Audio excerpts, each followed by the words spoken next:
Hello. Here I am. Nice seeing you. My very numerous public watching me.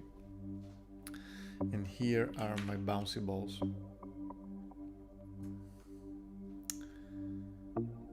So, as you can see, I did some minimal changes since last time.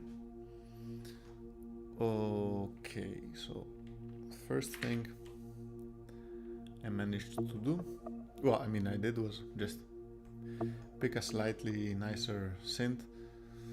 I had the realization two things are good on the synth.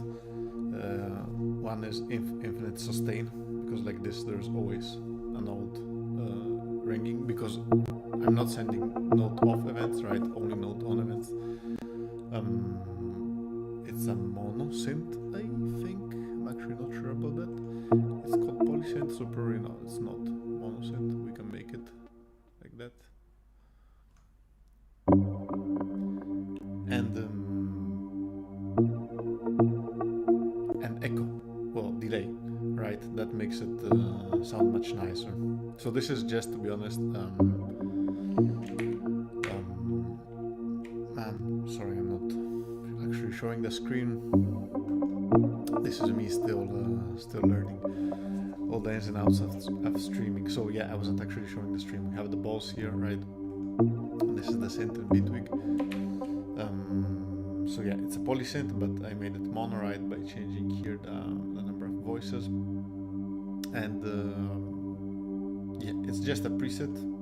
If you're interested, it's the Plug Tech preset, and for now it's fine. It's definitely less annoying than what we had last time, so that's good.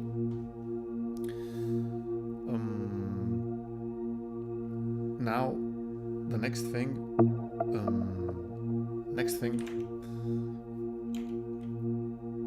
that I fixed was the balls. So now you see there's only 3 balls. That's quite straightforward. But what wasn't working last time was the collision, right? So I spent quite some time, actually, more than I would like to admit, doing trigonometry calculations, right, to understand basically when 2 balls overlap. Well, when there's a collision, right, then the distance between the 2 centers is exactly equal to the sum of the two radiuses. But you have to account for the case. Where is it? So this, right? So d here, d is the Euclidean distance between here this dot x and this dot y are the x and y of the ball being considered, and other dot x, other dot y are the x and y of the other ball, right? Because this function is checking the distance between this ball and another one. Okay, so d is the Euclidean distance. This dot r plus other dot r is the sum of the radiuses, and there is a collision, right, when the distance is smaller than the sum, and this is fine. Maybe I'll turn off until we speak. I'll turn off the synth. Oops, sorry for that. So that's fine. We had it even last time. Nothing new here. The problem, so this is what was missing, and I was doing some other calculation that wasn't correct, and basically to figure this out, yeah, it took me, as I was mentioning, more than I would like to decide, more than I would like to admit. And yeah, there is no sine or cosine here, but there is, because it simplifies out in the calculations, okay, but there is to arrive at that point, I had to do some trigonometry, which unfortunately I haven't done in a pretty long time. Yeah, and I think, sorry, I was just shuffling some cards, maybe that's not great in front of the mic. I don't think anyone enjoys doing trigonometry, so yeah, I hadn't, out of necessity, I had no necessity to do it for a long time, right? So I was out of practice, but now it's working, kind of, in the sense that if we reload the page a few times, there's still a bug. So you see, actually, that's no, I'm not sure if this is a case of the bug. When the two balls, so they are starting in a random position, right? If the random position, if there is an overlap in the beginning, such that the two circles actually have some like a distance, let's say they satisfy this inequality strictly, okay? So the distance is actually smaller than the sum of the radiuses, so they overlap. If they are in a particular order, let's see if I can recreate the bug by reloading, then they are kind of stuck. They get stuck together. Maybe I'll just raise the number of balls. It will be much easier. So we have n free here. Let's put n equal 10. Page should reload. No, out of luck. Of course, when I need it, the bug never appears. Then yeah, there you saw it for a moment. Then in this case it's solved, but sometimes they stay stuck. Ah, God. Even there, it was there for a moment. You know what? I have actually the test. So this is the initialization where I'm creating the n random balls. Instead of this, I actually explicitly create two ball classes. And you see, this is the case where they get stuck. And it actually depends on the order. I think if I swap them, yeah, I think this is fine, right? There's no bug here really. It's just like they have let's maybe just to be sure, let's put like that, so they will have slightly different speeds. Yeah, exactly. That case is fine, you see. So but when instead they start like this, in this order, they get stuck, and I know why that is actually, but for now I won't fix it because it's actually not so easy to fix. The problem is that in the draw routine, what we do is we iterate over the balls,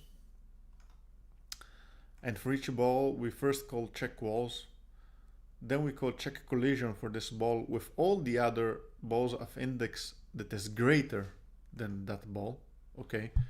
So this means that for each pair of balls we considered, we call check correlation on the pair only once, and this is why the order is important, right?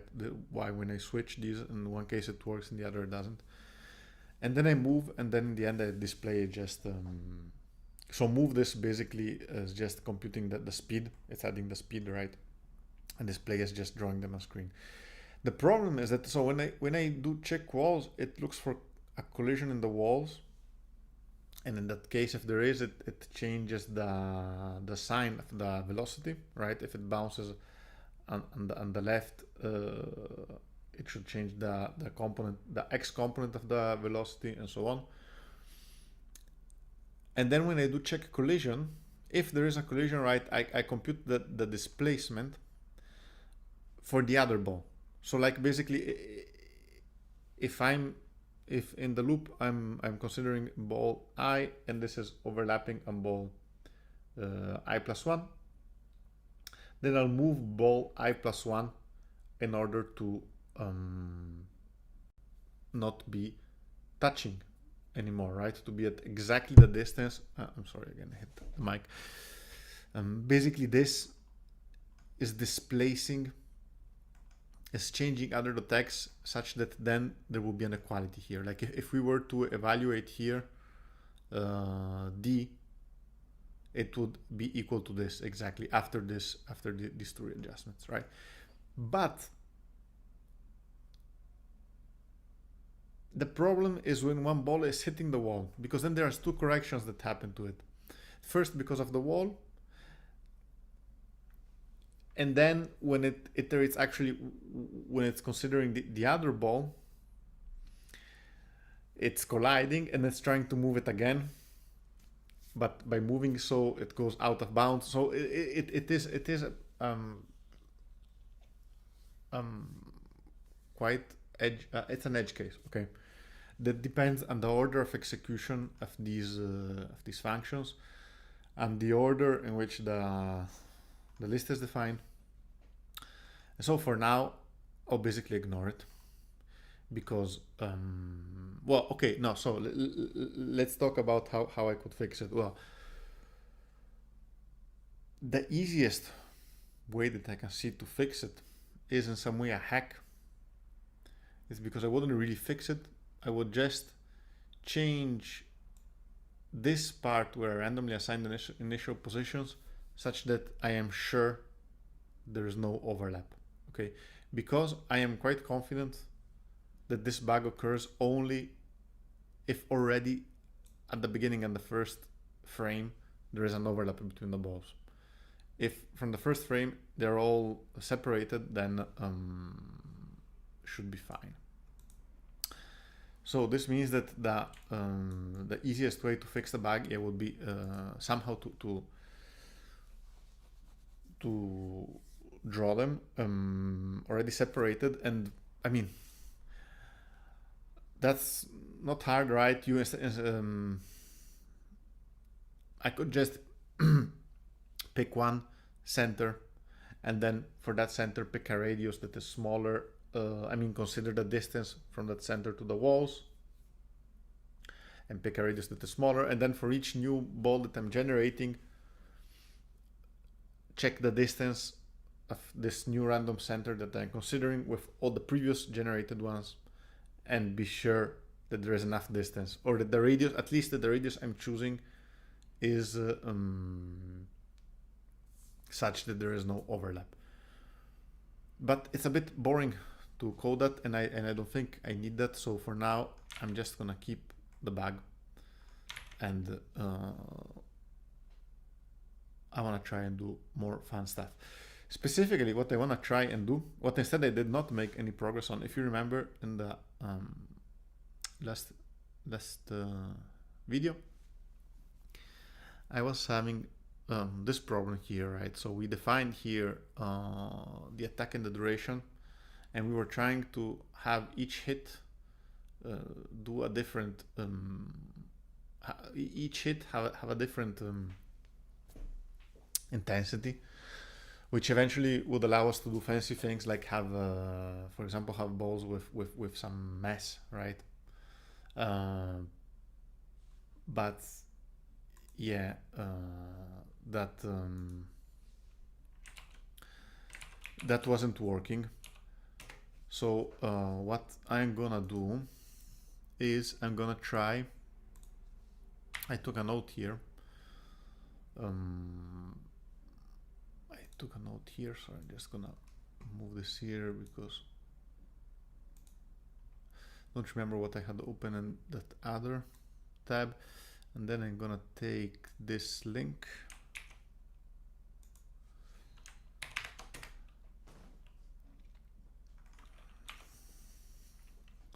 I had this note to check. Okay, attack. So what's called here attack should be the velocity. Okay, the MIDI, what we is more typically known as the MIDI velocity, but it's not really working.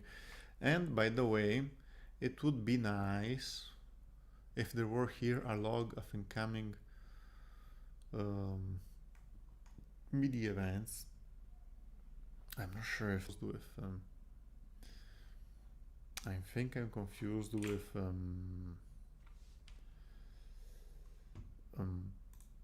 Ardor.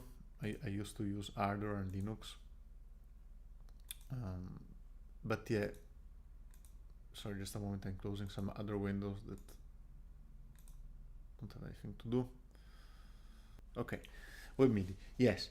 I'm not sure if Bitwig can show Bitwig log incoming MIDI events, because that would be nice, so we can directly see when we send something what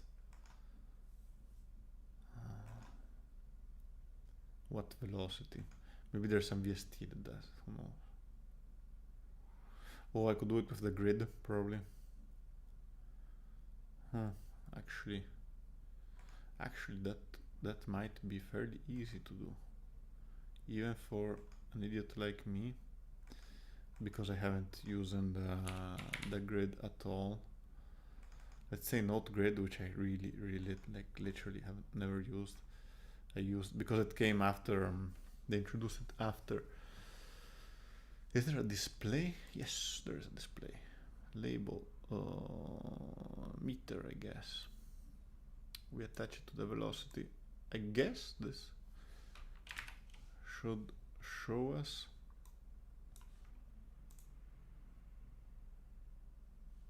Okay, well, okay, that was actually easier than expected. I think this is, if I'm correct, this is showing us the velocity, okay, of the incoming MIDI. So the point being that we would like to figure out how to change that. Okay, so here if I write 30, the page is in the background, reload, but this doesn't really change. You see, it's still coming in hot. So that's weird. I can see, so maybe this all. So I guess this is means it's sending on all channels. I wonder if they somehow sum. So is there an index here? No. Listing available devices. Listening for incoming, sending outgoing MIDI messages. We want the method play note, right? Code examples, play a note. Here creates the output. Okay, here actually it calls it on the channel. Play note 1, 2, 3. For example, to play a note on channels 1, 2, and 3. Let's try then. Here, do I have documentation here? No. If I put just 1, we could put a display also on the channel.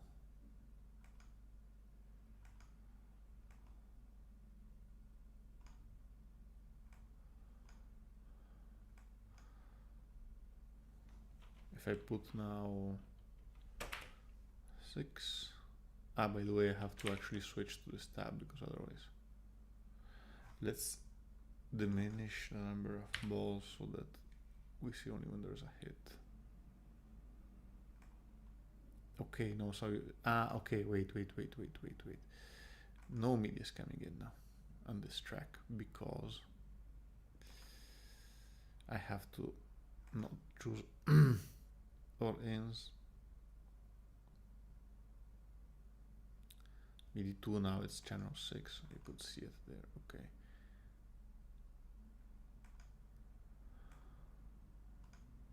So now in theory, when it hits, let's see. Yes. You can see the velocity. Great. It's not going back down. Why is it not going back down?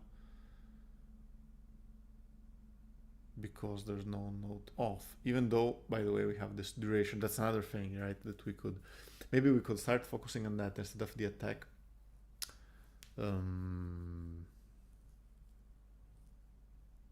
Let's start focusing on the duration. Well, let's see what they give us an example. So allows you to play a note on several channels at once, to play a note on channels 1, 2, and 3. And that seems to work, by the way, because we got, now you don't see it here, but we could see in the channel strip, where was it here? The notes are arriving on channel 6, right? Now, yeah, it won't arrive because again, this mutes the MIDI unless it's selected, right? Yeah, I lost it. And now it's gonna take a while. No, it's not. Well, okay.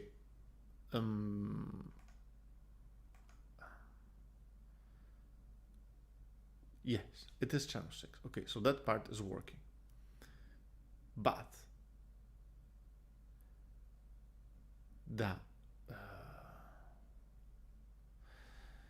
let's try to record a small part again to inspect the actual notes. Like, is that what's happening?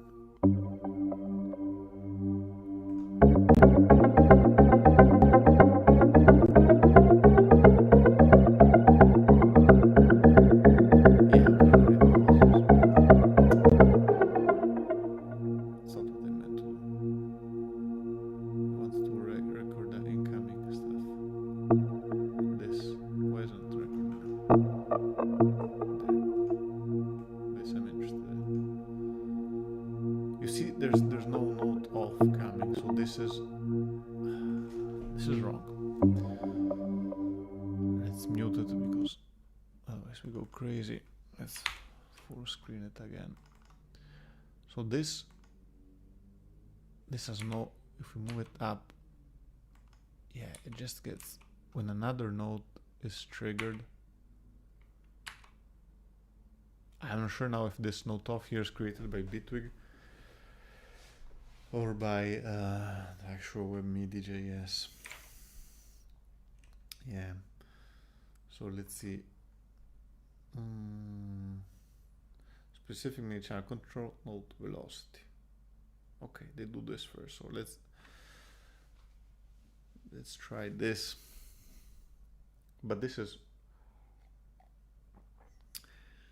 what I tried last time, with the difference that here is calling the play note and channel. So okay, let's try literally this. If we go here in the sketch, here we're actually using MIDI output, which it's a global variable. Okay, when we set up in the beginning, we pick it, and this, according to the documentation, is picking the first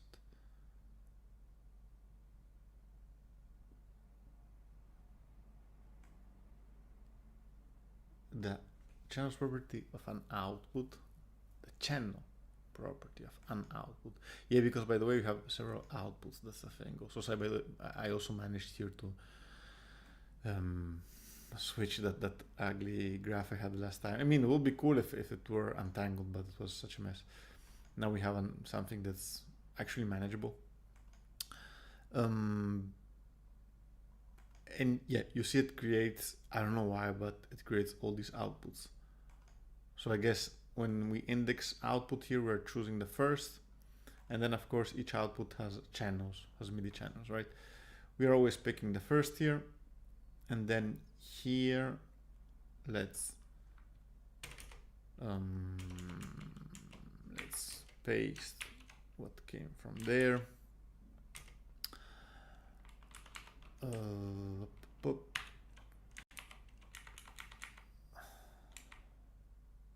Well, you know, let's like literally leave it like this and see what happens.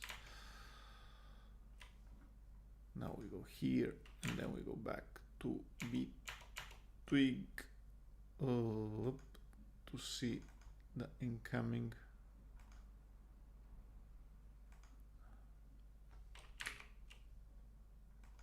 Okay, interesting, it failed. I guess when it was the first hit. Just missed it. Let's see the error. Output.channels is undefined. Yep. Because no wait, why? Well, then that's, we may be onto something, but maybe not. But just to be sure, let's define it using the output that you were actually using.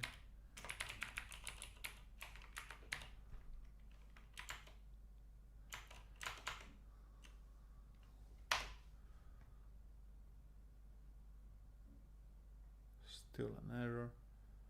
MIDI output.channels is undefined. Okay. Huh. Well. Oh, this is interesting.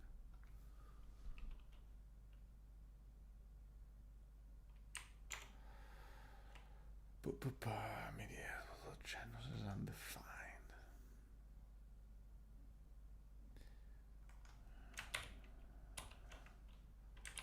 Let's Google with MIDI channels is undefined.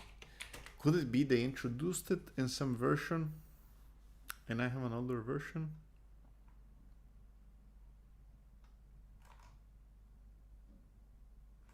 But on the other hand, like, could they have ever made a version where there's no channels? If I find the guide here, I added the web mini because this also is important in JavaScript. Where the fuck are you loading the library from, right? I'm getting it from a CDN, so that might be it. That's why I'm thinking first thing I thought is a version mismatch, because I did actually have problems previously with the version. Now I'm using 2.5.1. Well, maybe the documentation, because this I think I already saw. Yeah, quick start for V3.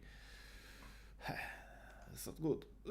Can we get the older versions after documentation, or what happens if we just like what happens if we put a free here? Maybe I should just go on the website and check, but you know, probably.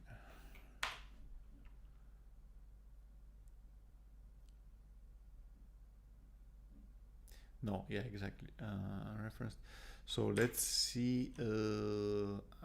Package.com.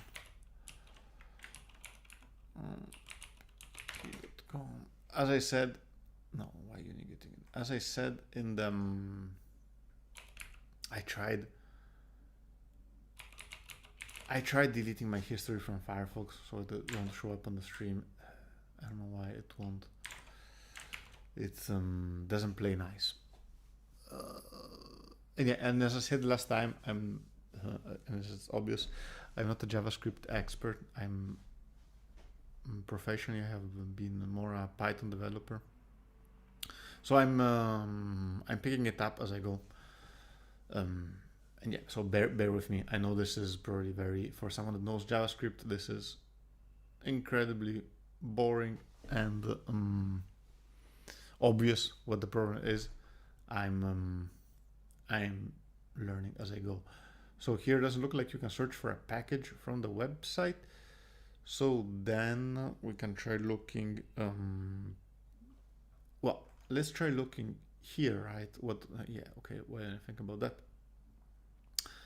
that might that makes sense. Yeah, I don't know. I didn't think about that. You have the goddamn documentation open. Why not use that? MIDI. Okay, well, it loads. Now let's see if that. Okay, so okay, something is happening. So that would be nice if now it just worked. If like the whole problem was that we weren't. Let's try to put it really soft. If the whole problem was that we were using the wrong version, let's put more balls just because. Why not?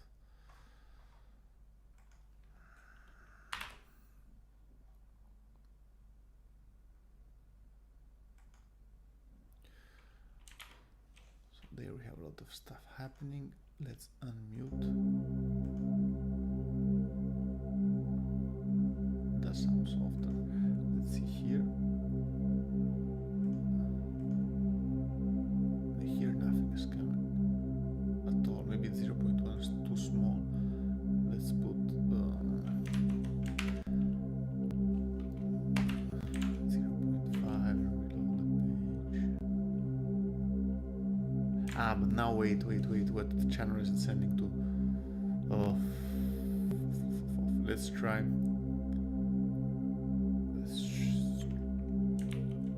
Let's try reusing this. At this point,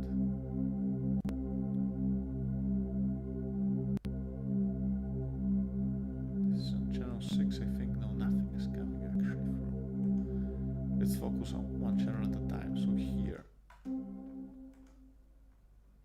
that was a node, a hanging node from before.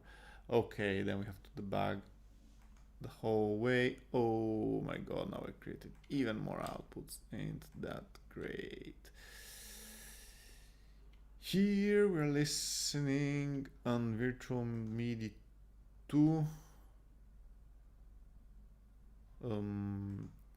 Which one to 0? I don't know. You know what? Let's just connect everything.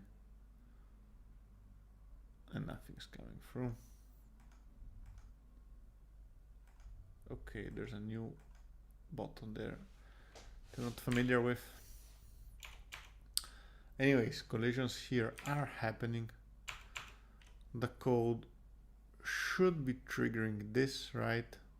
So note, this is from the ball, channel 6, raw attack 30, and duration just to, let's put 100 just for have control over what's happening.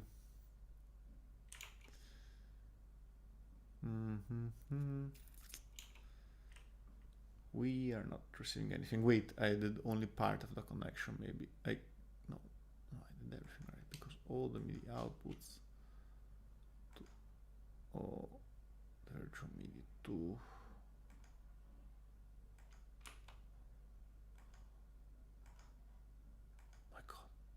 Look at all those connections.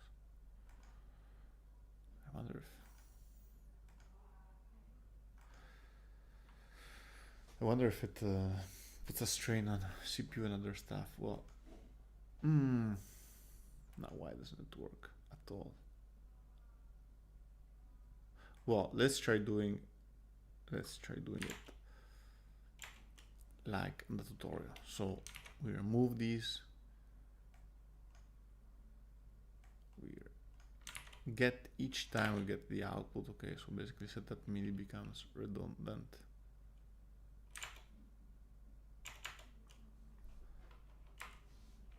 Reload the page. It's not giving errors, but it's also not making any sound.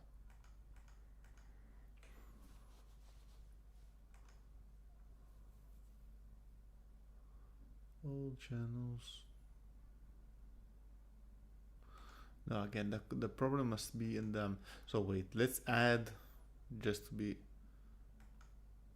100% sure. console.log playing a C3, and let's check if that works. No. Ah, yeah, of course. Oh, because now, well, no, of course not actually, but yeah, let's for a moment remove that check. There's some bad curly brace, syntax error. Where? Okay. Playing a C3. Okay.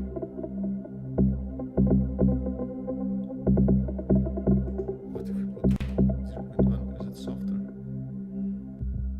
Yes, it works. And if we put 1, it should be the loudest. I guess. Output undefined. And we just got the number. Okay, so there's some few things happening here.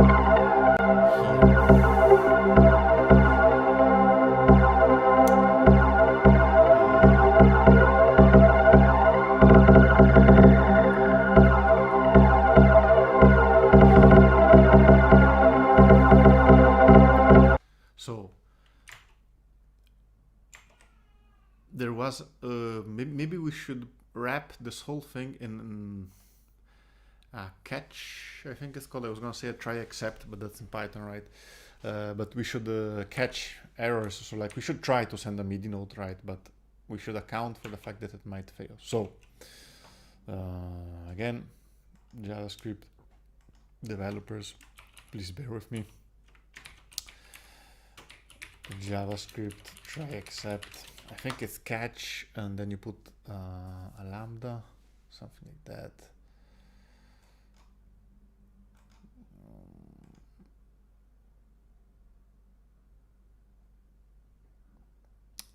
Let's compromise of a try. Yeah, okay, yeah. No lambda. No. It's quite similar here to Python. So we do. I think then we can. Well, we'll leave it there for now. No, this could be important when it asks for permission. Let's leave it there, but let's also add this. Try.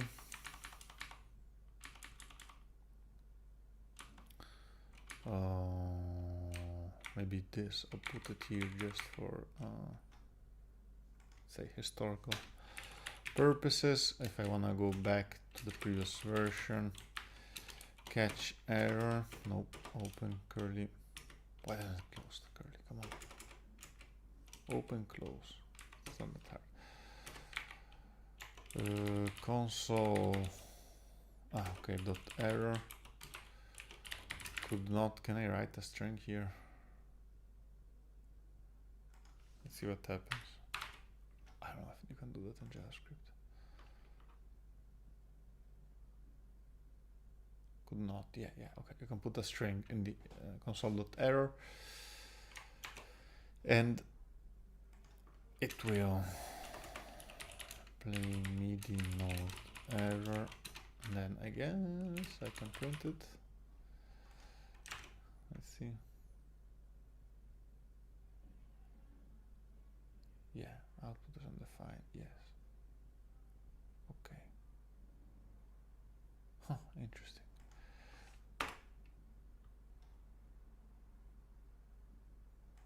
Okay, now I'm actually getting it all the time. No, it's reloading. Okay, so that makes the code a bit more robust, right? Okay, and we have velocity. I assume we also have duration. Let's put this at 0.5 for now. Duration, how was it? So we can close these three. Here we can go back to this. Duration, specify not duration in milliseconds. Yeah, duration, let's put 200 milliseconds. Let's unmute the channel. Wait, but okay, yeah, for now it will be just a C3. No. Let's. Yeah, okay, whatever. Let's do it with a C3. Maybe with fewer balls. Because otherwise, if it's too much, I won't actually be able to hear the notes.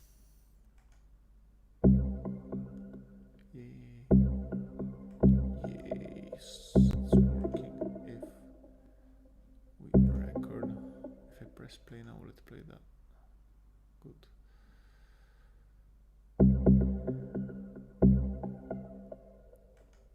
Yes. And then we examine the clip.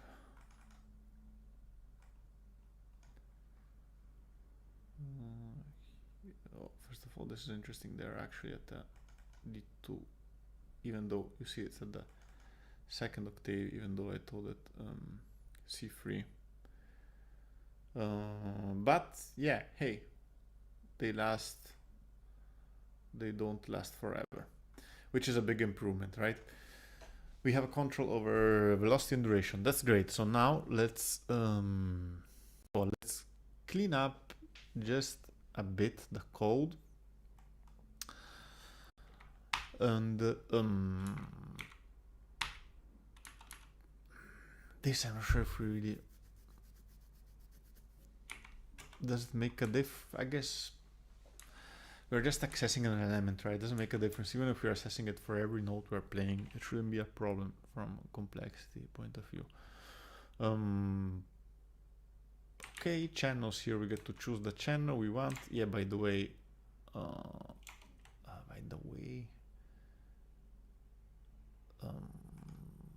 where do you see the channel? I think this is the easiest way to see what channel the notes are coming in.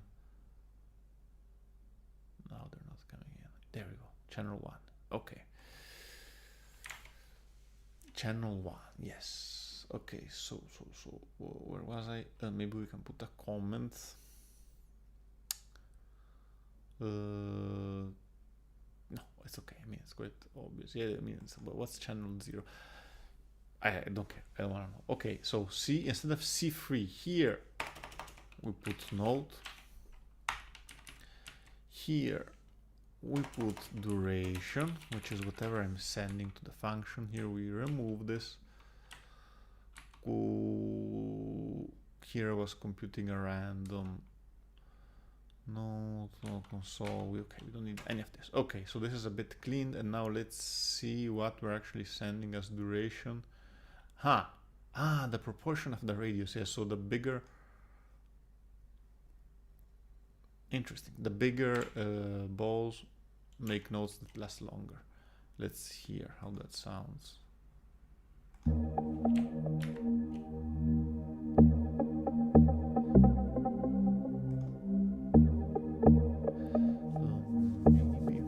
we can put a bit more variation in the sizes. Let's go all the way down to 5.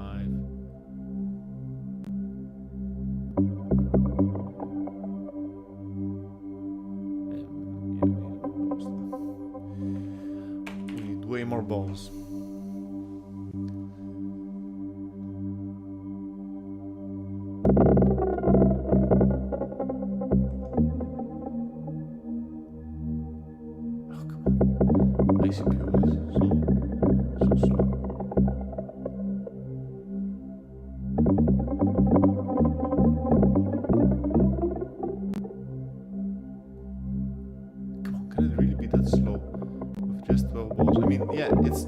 It's n squared complexity, right? Because of the dist of the collision checking, but still, it's 12. I think it's it's the streaming. It doesn't help. It doesn't help, of course, but yeah, okay, now it's working. I think it's starting to sound okay. Yeah, too much stuff. I mean, for testing, it's useful to have it at the speed, but probably I would make it go much slower to make it sound interesting. I would keep a drone under, which kind of already happens because some notes hang, right? You have this notes that hang, they never get turned off, and then you hear this long drone. That's actually something that I like how it sounds. Like I want to do it intentionally. So you have one drone that kind of fills the soundscape, and then very slow moving balls, and each note has a lot of delay, and yeah, and it starts sounding actually decent. I like it. So we have the duration, but it's not that big of a deal, right? It's not making that much of an impact. What we can do is put a factor. So because right now, where's the scaling factor that we're getting? So for the duration, by the way, okay, you know, here, so first mistake, this will be a number between 0 and 1, right? It means that the longest note will be 1 millisecond long. Let's not do that, let's do 1000. So longest note for the big balls will be 1 second. Let's see here how that sounds. Now you see there's a hanging note. I think the best way is to turn off the sentinel again.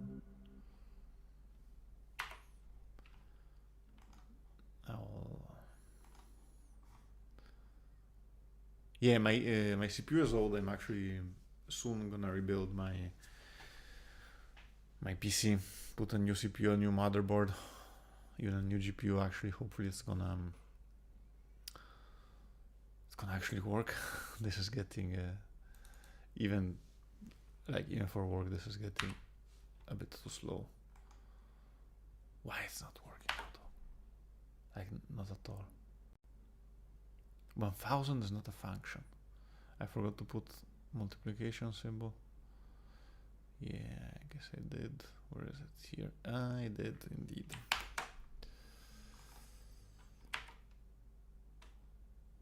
Okay, now.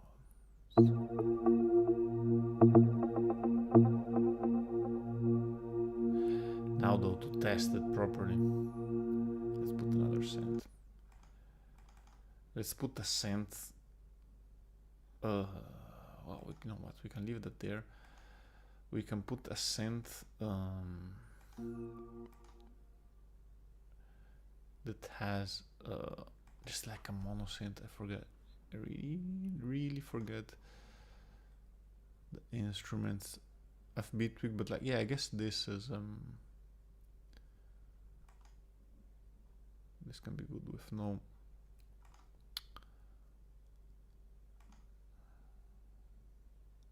hit. This is way longer than 1000.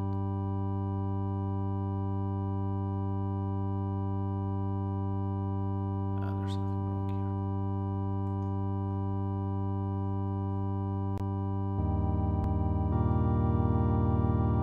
No. First thing. Number of voices. 1. Mono. Let's keep it simple. Let's do a mono. So this was milliseconds, right? Let's just see what happens if I put 1. Let's put yeah, but the problem if I put more notes with a mono synth, I won't really know when they end. Now let's keep it like this. Let's see how it sounds. My god, why is it so slow?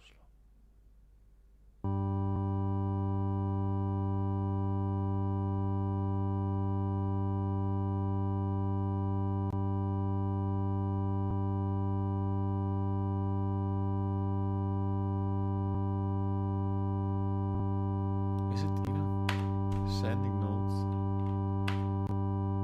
My god. I don't think there's any serious CPU load here. Maybe the organ is using CPU. Could it be? Okay, but we can see even just from here, right? From the light. Alright, we can see. So again, let's try putting duration instead of this 100.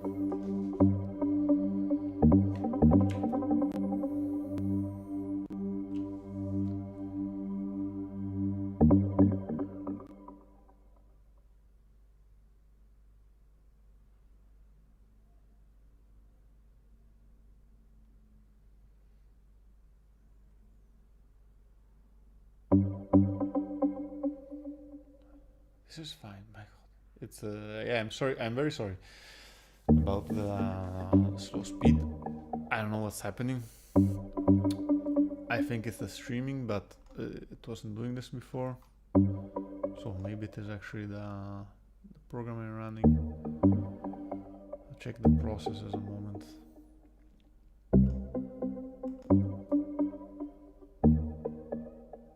Yeah, OBS, so that's the streaming software, is using 40% of the CPU, but Firefox is using 12%. Let's see if I close this tab.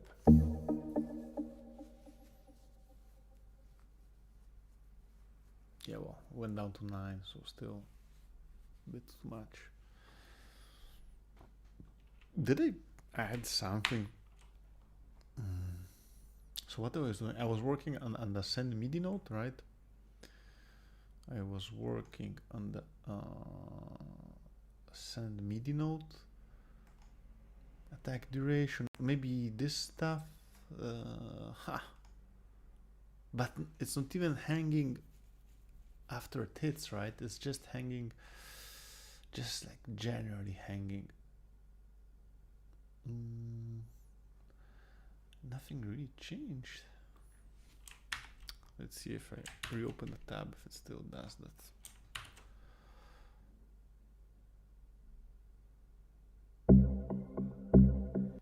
Okay. Oh, looks like it works for now. If I put 1, it should be 1 millisecond, right? So basically inaudible. I guess you will still hear because the synth will work even with a... No, yeah, it is inaudible. If I put 1000, this should be 1 second. Like 2. Yeah, that's right. Yeah, that's right. And if I put duration, we get was it here? This by the way is also on legacy code. I can just remove this here. It's just ultra clear. This .r. Oh, okay. Now I get it. I hate JavaScript. Why didn't it highlight that as an error? That might be my VS Code misconfiguration. But that should have been highlighted as an error. I had written r.high that's non-existent. And now, what's the problem now? Let's mute this thing. Assignment to undeclared variable duration. Oh yeah, this is also something. Okay, whatever. I have to look that up at some point, but now whatever, let's just go. So like this, if it works, the longest note should be 1 second. Yeah, it's not here playing.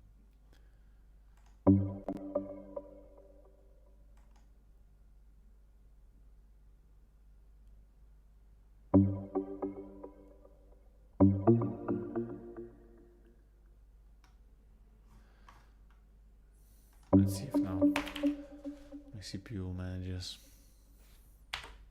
I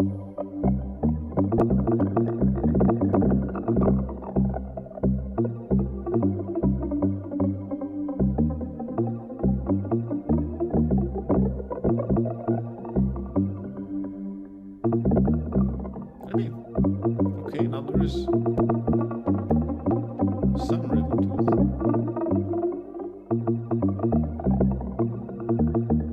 It does feel random, but I mean, that's kind of what it is, right?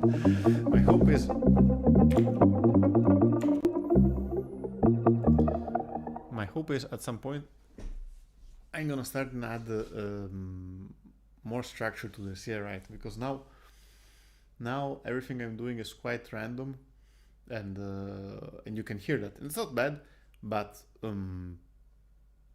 there has to be some structure, right, to it to make it compelling. I'm thinking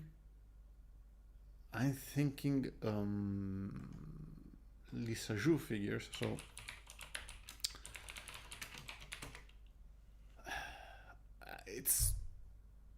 I'm not saying to do literally that, because I find it a bit overdone, to be honest. But take the idea of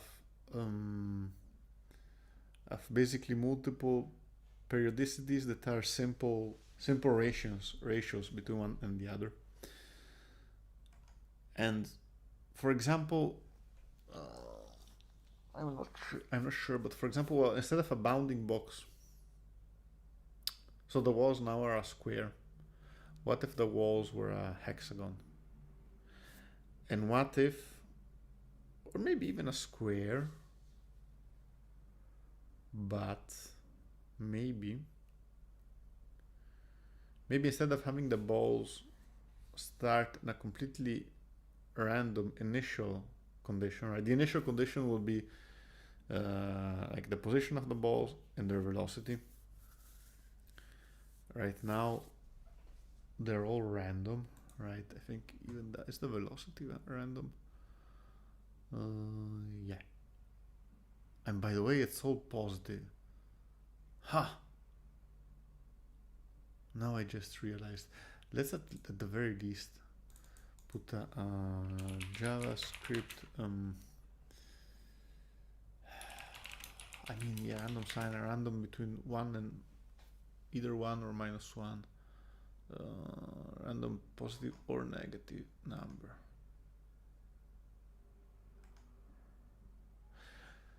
Because right now they all start going right and down, because the coordinates, I'm not sure if I ever mentioned this, but the coordinates in processing are like many of the, I think even in Pygame and Python, which I used before,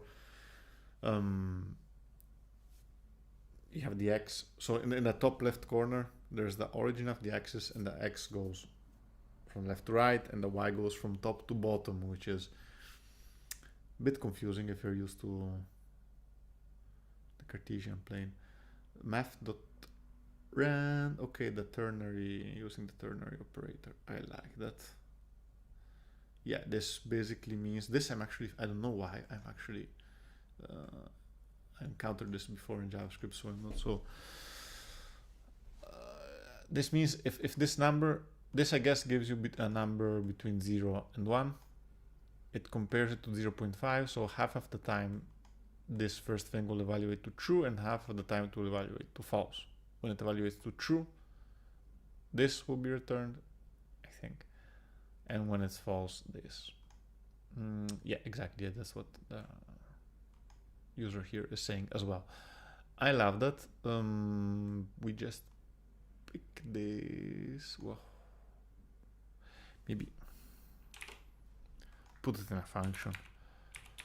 Random sign. Is there a return statement? Functions, I guess. It's the first function I have that's returning something. Yes. Return with no parentheses. Okay. And then you do here, I put random sign times. Okay, so at the very least, so now it's even more random after saying that I need more structure. Yeah, now you see some balls start by going left or up. So there's a bit more chaos. Let's try this other synth.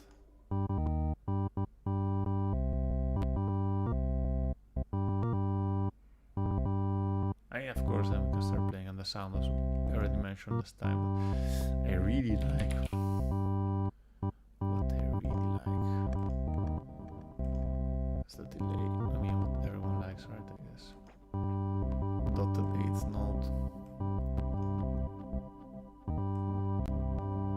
Maybe I should have put delay, not delay 2, delay 1. Yeah, and there's some reverb. I don't know if I have all my plugins here, but I used to have this tal reverb too. I used extensively in my in the music I made. I have to reinstall it. Actually, no, it was the tal dub delay. Oh yes, that thing. You just put it on, and it sounds dub like you put it on a snare drum. It's because it's by default configured as a dotted eighth note, right? Which is the typical delay. Which one? Yeah, tal dub free. This one. It's amazing, this plugin, and it's free. Okay. Yeah. The next thing, maybe that I could spend a bit of time now on. Okay, so the structure, yeah, but that I want to think about that. Maybe the initial conditions, yeah, maybe that's something I could work out some kind of geometry. But now, what I would actually like to do is look at the visuals. So this is really boring, right? Visually, it's just a gray background, white balls. How can we make it spiffier? And the best way to do that, I think, is look at Pi5JS gallery and look for inspiration. So just look at what other people are making with Pi5JS. Look for something that looks cool, some visuals. No, okay, this looks like some, sorry, not what I'm looking for. Ah, okay, there was a link for gallery. Yeah, this is my RSS feed. Here we go, visual. Well, okay. Wow. That's fancy. That's, by the way, why I chose to use. So that I mentioned last time, right? The choice of framework for me, in the end, it was really between Pi5, which is processing basically for JavaScript, and open frameworks, which also looks great. It also has similar galleries of fine. The thing is, it's written in C++, which I wouldn't mind learning, to be honest, but probably I actually would prefer, from a purely programming point of view, I would probably prefer to learn C++ than JavaScript, because I miss strong types. So I said that I am a Python developer, but actually for 1 year or a bit more, I worked full-time basically on an Android app, which was also music related, and it was in Kotlin. And at first, of course, it was a bit coming from Python, but it took some getting used to. But once I got used to it, oh man, I appreciated so much the added structure that you have over Python, and how many bugs you can catch just while writing code. Also, the IDE there plays a big role, right?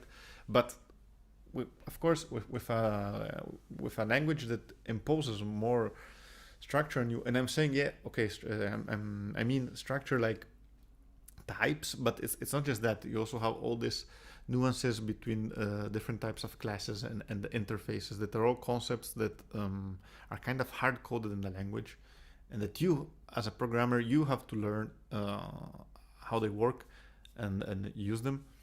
But then the IDE, right, can count on those, and it can tell you so much stuff. Like if you need to pass to a class to construct it,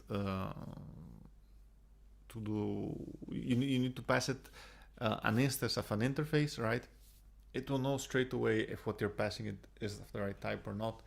And when you just write, now I don't remember because it's been a long time, but when you start implementing an interface, it will auto suggest all the methods you have to implement. It will tell you, hey, this class is missing required methods. So before you even hit compile, you already know a lot of stuff, and that's amazing. So I definitely miss that, because then, I mean, professionally, I haven't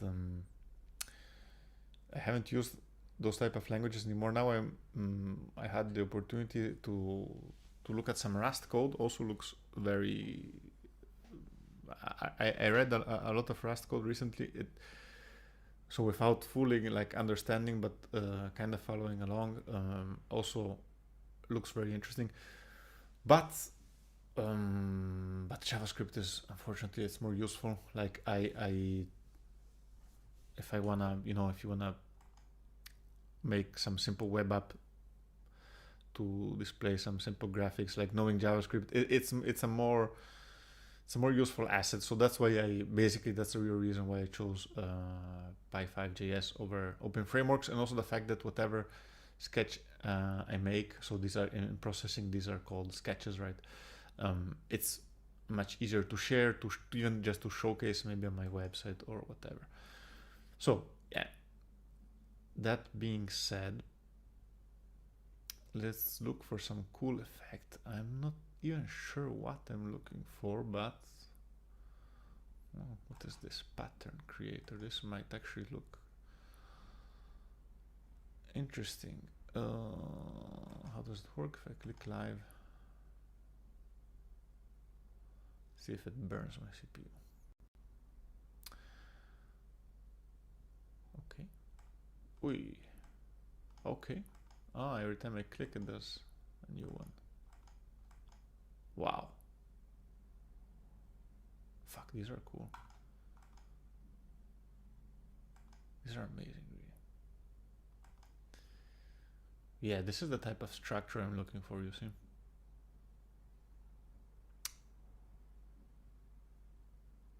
I think if the balls, instead of bouncing around, they would just like follow these lines in some way.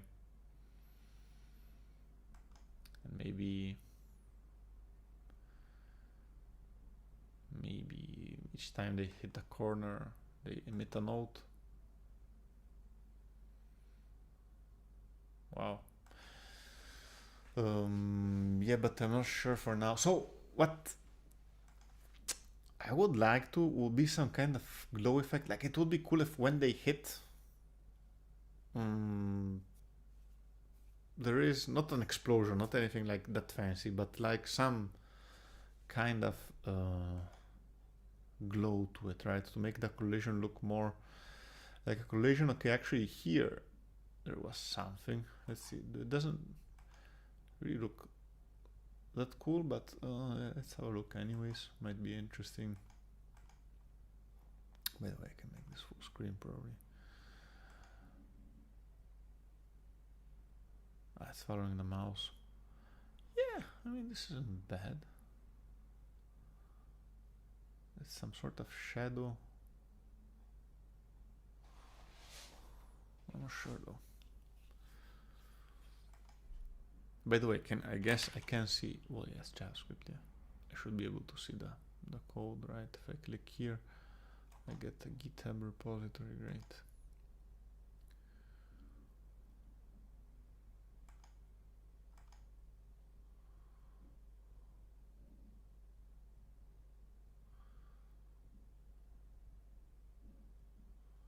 Spring, it's probably the last one. So I guess then it has a triangle. Wait, in the draw, right? S, what's S? Oh, they're all springs. OSL are spring. Canvas.js, but is this what I'm looking at or not? Open source lab. I mean, it should be drawing also all the rest, right? In theory. Is this also done in processing? Or that's no, okay, those are different HTML things. The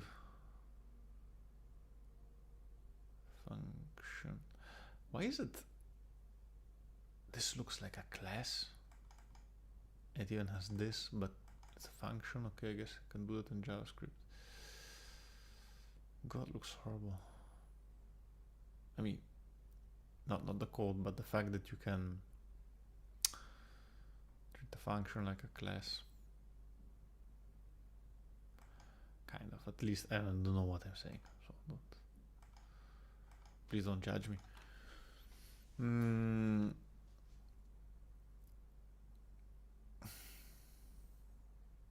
this. I mean, actually, yeah, maybe this, because if we had something like that in the background, right? Like each ball could draw, or even, you know what? I just realized, look at this animation. When I click live, what is it? Look at this red ball animation that's pulsating. Yes, this. Maybe something as simple as that. I could have another circle that's drawn behind the white one. And it kind of pulsates. When it hits for a while, this thing pulsates and then collapses. I'm not sure. But let's look at the... okay, so here, yeah, this is what I remember. This is the... it's very cool. You see, this is an option that Pi5JS gives you. You have the inbuilt editor. So you have here the code, and then you press play and it actually loads the sketch here. Which, I mean, it's great for like this type of stuff that I'm doing now. It's great, right? Because I can just go look what I like and very quickly experiment with it. Okay, so there's a bunch of interesting stuff that's going on here. I think I'll try playing around with this and see how it works. So organic is used to store the list of instances of organic objects that we will create. The variable change stores the rate of rotation and the y coordinate for noise later. Canvas background, so change, it creates a series of colors, and then it creates, oh my god, why is it so messy? I hate it. This is how I like it. I'm sorry, it's unreadable otherwise. I find it unreadable at least. The colors palette, the index, and then it ends here. Okay, so it has this list, right, of objects, organics, and it's pushing to it 110 times. Well, yeah, 110. So from 0 to 109. Organic and organic. It's function. Wait a moment. Is it? No, okay, I called it class. And by the way, this comes from the setup of this thing comes from ChatGPT. So, but yeah, ChatGPT there put the keyword class, not function, but it looks like it's not so different because it's defining methods. Okay, well, yeah, to define a method instead of saying function, it's saying, okay, this dot show will be a function, but it doesn't look so different in the end, right? It's even calling, it's even using the new keyword then to instantiate. It's really like a class, apparently. So we have radius, XY, roughness. This will be an interesting one. Let's see what happens if we put, so, and they get progressively, so radius XY, this is roughness, they get progressively more rough. What happens if we put for all 100?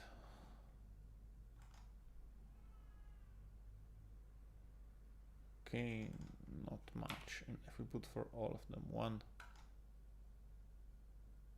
oh, that's cooler.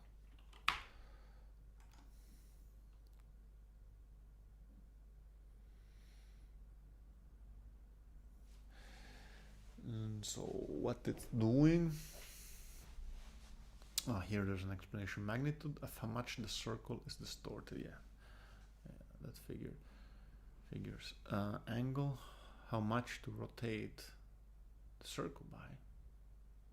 Okay, I guess after we roughen it up, because otherwise rotating a circle doesn't really achieve much. But yeah, if you add noise, of course, first. And even the rotation is random, so it's in degrees apparently. Angle, because it goes from 0 to 90. No, sorry, it goes in multiples of 90 degrees. If or yeah, if it is in degrees. this show, which is the function that I guess then is called exactly in draw. You basically, you just call show for each organic and this kind of time step function, I guess, sorry, variable. What did they say? It was the variable change towards the rate of rotation. Yeah, it's like a time step, right? Because it's starting at 0, it's incrementing, and then we pass it to show. And show, how is it using it? No stroke for the circle. Ah, okay, that's something I could straight away put, so we already, I think it will look nicer. Here.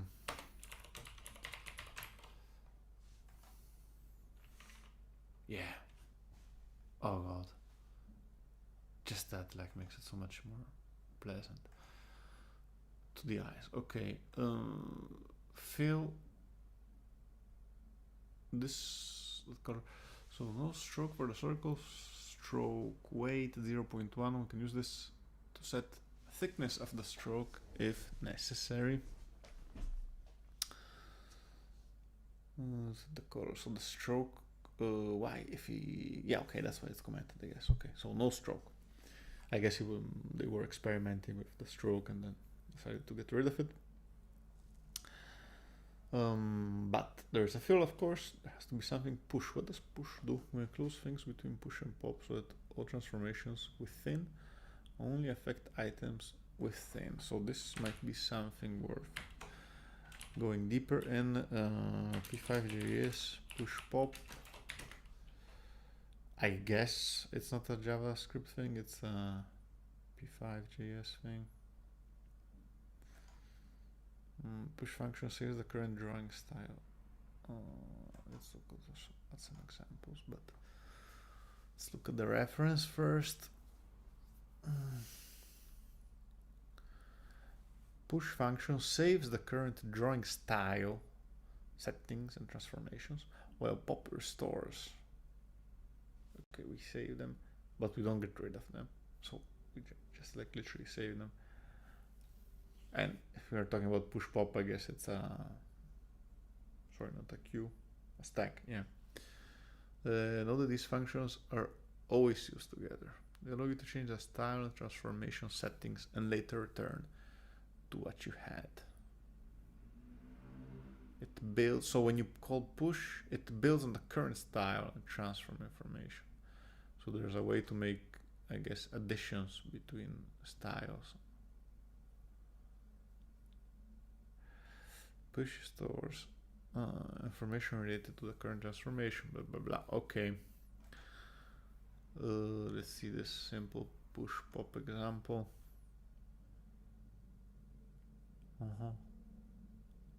What does it do?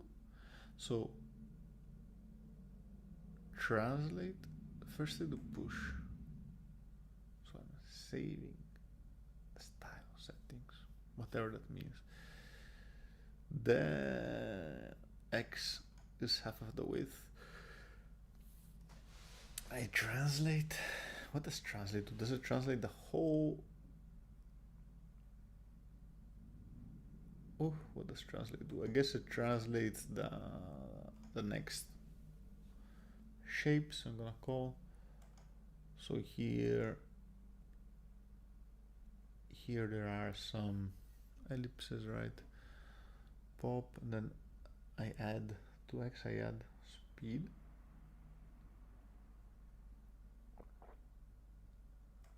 And then when this is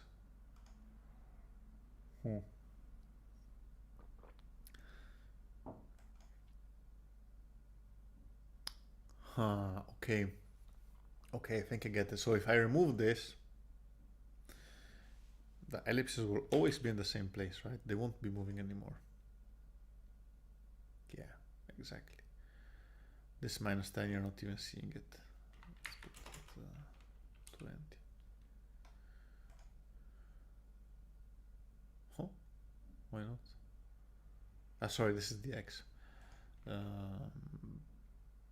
This I'm not seeing, because that's the Y.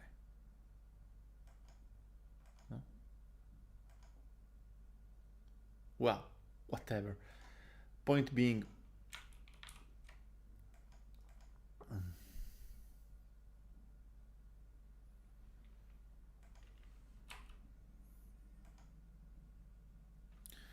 that this, so X is starting somewhere, okay, at half of the width, but then it's always incrementing until at some point when it gets too big, it starts decrementing, right? Because at some point then the sign of X speed changes, and then when you get here again in the next iteration, this will start decrementing, right? If at first it was positive, then it becomes negative.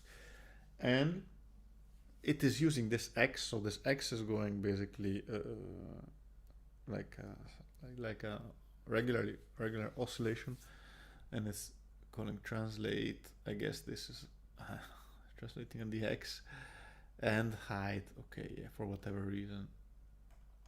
So you put it here. Okay, but what is push and pop doing? Like if I comment, which is what I actually came here for, if I comment push and pop, what happens? Because I don't see any reason here to have those. Yeah, nothing happens. Man, the fuck? Oh, I learned translate, I guess. Are there here examples? Oh, cool. And can I? What? Let's take that window. Start a new left circle. Yeah, let's try this. Ah, but there's the okay. There's the example here. It's showing you. Oy. I can run it from here. Okay, yeah. God, I love B5JS. So this is doing the left circle, right? X is 0, yeah, that's why it's there. Y is 50. We have a background then of 100 times 100, I guess. Radius is 33. Then we save that. Ah, okay. Now I get it, you see. I could put here no stroke, and now both white circles, so this won't change. Well, of course, no, it's not obvious because you put stroke weight, right? So the white circles, if I understood correctly, will have no stroke now, while the center one will stay the same. No, didn't work. Okay. Yeah, well, I have to put it before drawing the ellipse. Still though, it just removed no stroke from everything. Maybe no stroke is some special command that overrides push and pops. Let's try stroke weight 0. Yeah, that works. Okay, I think I understand push and pop. So, this was cool as well. Yeah, maybe I'll get back at that. Push and pop. So, but it is using no stroke. Well, we'll see. Anyways, it's related to the style. Okay, so to the fill, I guess, also the fill and then the stroke. Then we translate, and here we're using X pause and Y pause, and that is these two. No, sorry, the radius. No, these are the same for everyone. So I'm not sure why we have a translate. Why do we need this translate? If I comment this out, would it be in the top left corner? No.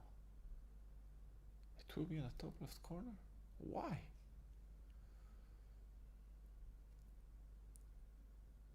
For all of them, X pause and Y pause, they set to half of the width respectively and half of the height respectively. So why? Well, because we haven't tried until the end. That's true. Begin shape. Okay, there's a lot of stuff here that I don't know. Begin a shape based on the vertex point. points below. Okay, you know what? Let's take, I think I should take this.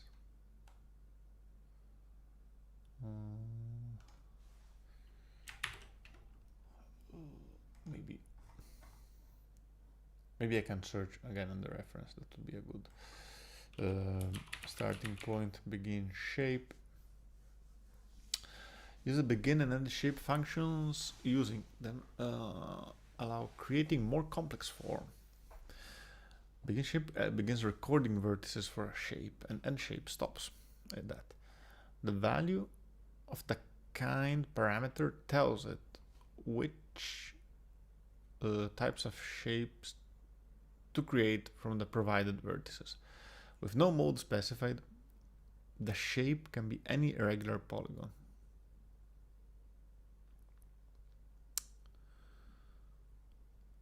The value of the kind parameter. So I guess there's a kind parameter. Okay, so here's drawing a square. If we change, let's say the x here, let's say the y, let's put this to 0. It should, yeah, look like that. Okay. But, okay, so this is to draw polygons though. Okay, that's cool. I appreciate that. Wait, what is it? Ah, okay, this I guess is just giving it a name, but no, it's not. Wait a moment, so I can just tell it begin triangle strip and then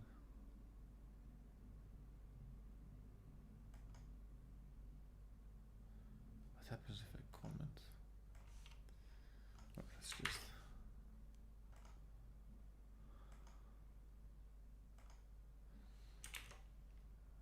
leave 2 of them then.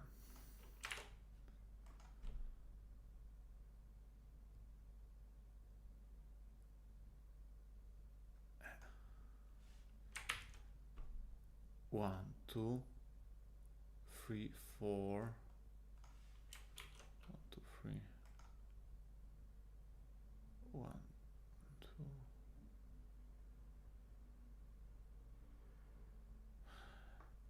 I guess it's that's interesting actually. Let me check if here instead of 20 I put 30. Huh. Okay, that's cool. That's quite actually sophisticated. Here this is as the first point, right? If I erase it, I put 65.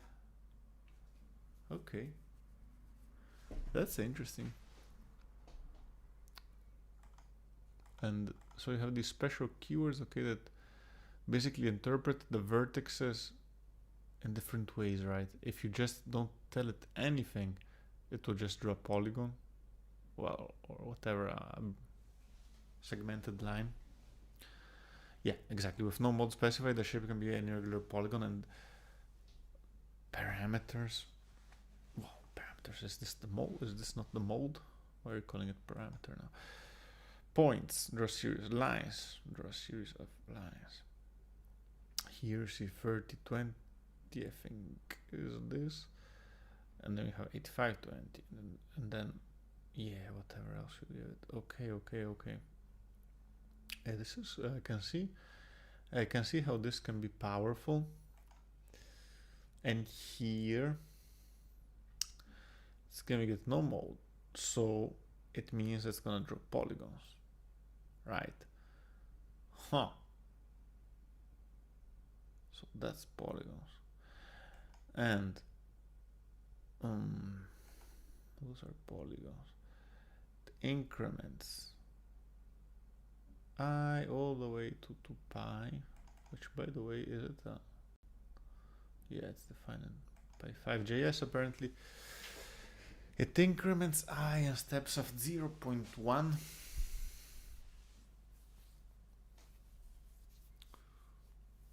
Mine creates an offset. Oh, sorry.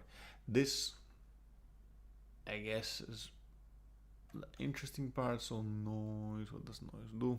It's like Gaussian noise, Gaussian, how do you say it? English phonetics for second language speakers, it's hell. Sorry, the reference.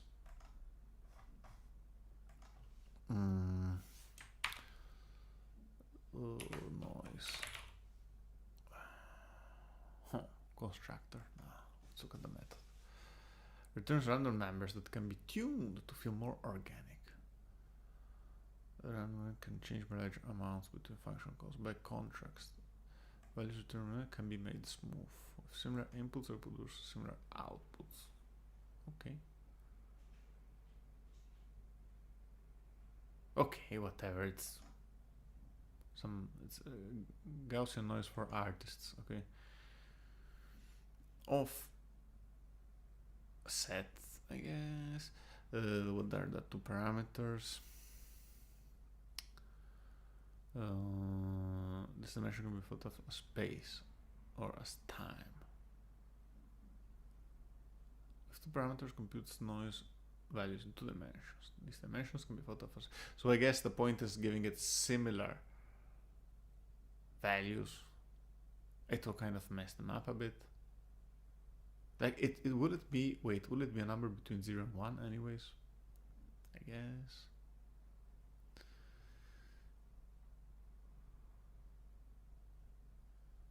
Yeah, if you're using it like that, probably it's a number between 0 and 1, yeah. Noise level, and I'm multiplying it, yeah. So, okay. Off and change.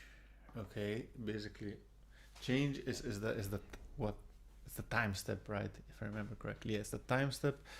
Off is the it's like an internal time step for this for loop, kind of.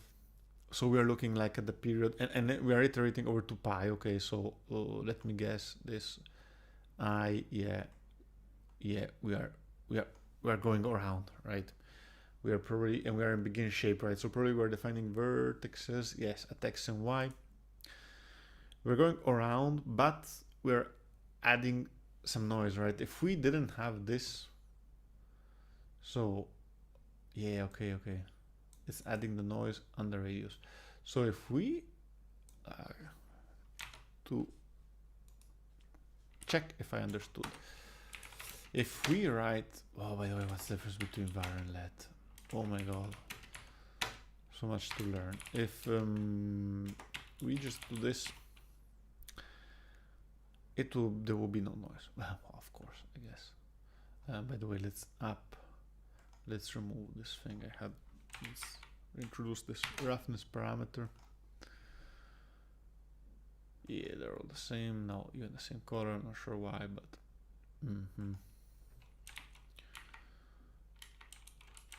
okay, by adding offset, and then there's a map, by the way. This, I guess it's JavaScript, but since we're here, let's no. Okay, remaps a number from one range to another, I guess linearly. I forgot to add the adjective linearly. Calling map 2 to 0.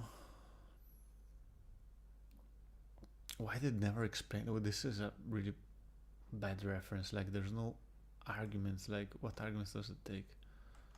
You have to look at the examples to understand. First 3, I mean, or the text. Yeah, okay, it explains it, but there's no like formal notation. The first 3 arguments set the original value to 2 and the original range from 0 to 10, and then you want it from 0 to 100. So yeah, 2 out of 10 becomes 20 out of 100. Yeah, that makes sense if you're doing linear stuff. So map now. We're mapping a random number between 0 and 1 to minus this dot roughness to this dot roughness. In roughness, again, remember, it's something that with the circles further on in their iteration, it gets closer. Why I times 1? just put I. Whatever, it gets closer to 100, 109 at the end, right? So, okay, and this is noise under it's additive noise under radius, but what's the default radius? The radius increases. So we are adding something that starts, we're adding some noise that starts with around 1. So it's the variance of the noise of, no, I'm not sure about the variance, but the range, okay, the range of the noise grows together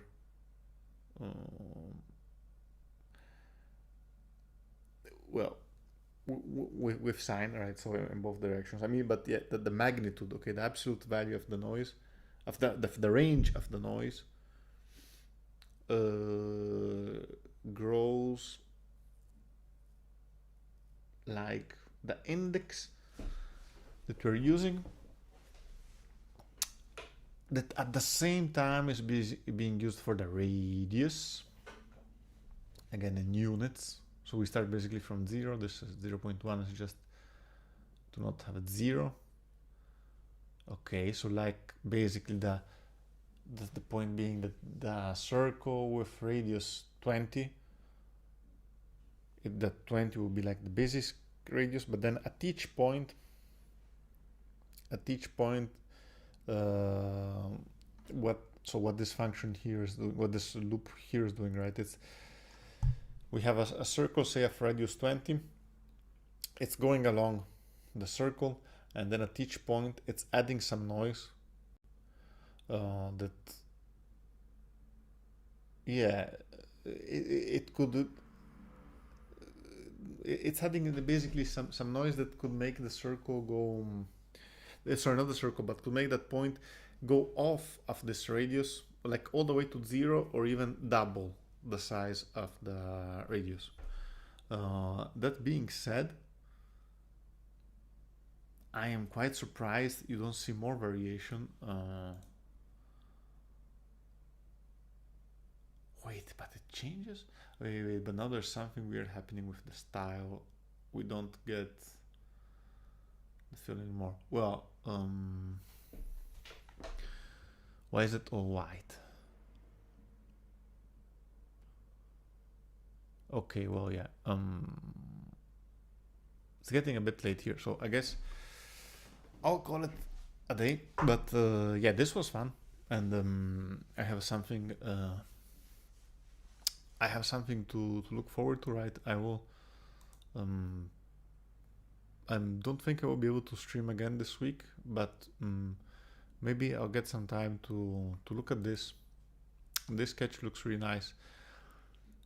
We could add something like this, right, to our animation.